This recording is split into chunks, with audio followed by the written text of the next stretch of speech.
Olha, Fernando, são obras do primeiro governo de Ricardo Coutinho. Então essas obras estão sendo entregues, são obras importantes. Eu não estava nem na prefeitura ainda quando essas obras foram iniciadas.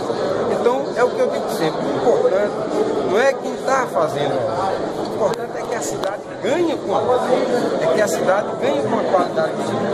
Então para a gente isso é o mais importante. Na condição do prefeito, eu fico feliz com toda boa intervenção da cidade, que a prefeitura está fazendo.